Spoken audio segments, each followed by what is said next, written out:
జై సీతారాం. జీవితాంతం కలిసి బ్రతకవలసిన భార్యాభర్తల మధ్య ద్వేషం ఏమిటి? ఇది నిజమేనా అనిపిస్తుంది.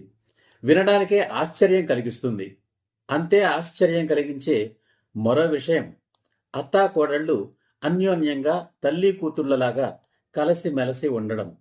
వాళ్ళు ఒకరినొకరు తిట్టుకుంటూ ద్వేషించుకుంటూ ఉంటే అది సహజమేలే అనుకుంటాను. ఎందుకు? అత్తాకోడళ్ల మధ్య ద్వేషానికి, భార్యాభర్తల మధ్య ద్వేషానికి ఏదో అవినాభావ సంబంధం ఉన్నట్లు అనిపించడం లేదు.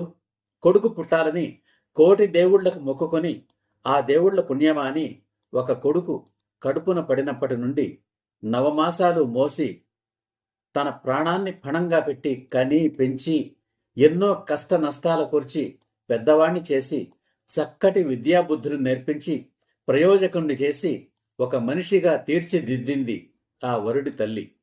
అలాంటి సద్గుణ సంపన్నుడైన వరుణ్ణి ఏరి కోరి ఎన్నుకొని తమ కూతుర్నిచ్చి పెళ్లి చేసింది వధువు తల్లి. ఆ వరుడి తల్లి ఏం పాపం చేసిందని కోడలికి శత్రువు అయింది? తన తల్లిని భర్త గౌరవించాలి. తాను మాత్రం భర్త తల్లిని ద్వేషిస్తుంది.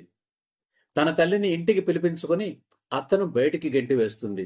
దీనికి కారణమేమిటి?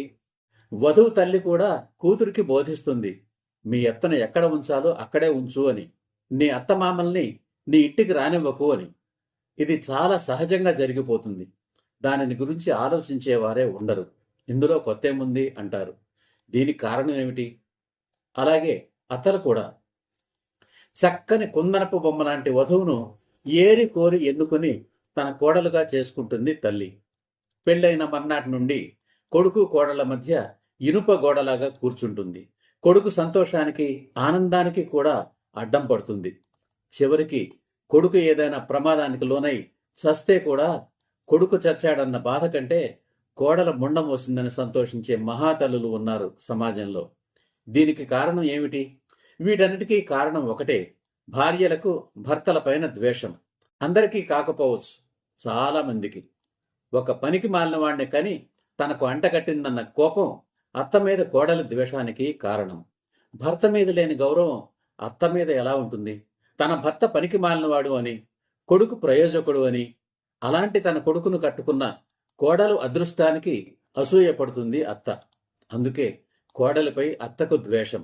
నా మొగుడు పనికి మాలినవాడు, దాని మొగుడు ప్రయోజకుడే అయి ఉంటాడు, అందుకే నీలుగుతోంది అనుకుని వరుడి తల్లిపై అసూయపడుతుంది వధువు తల్లి.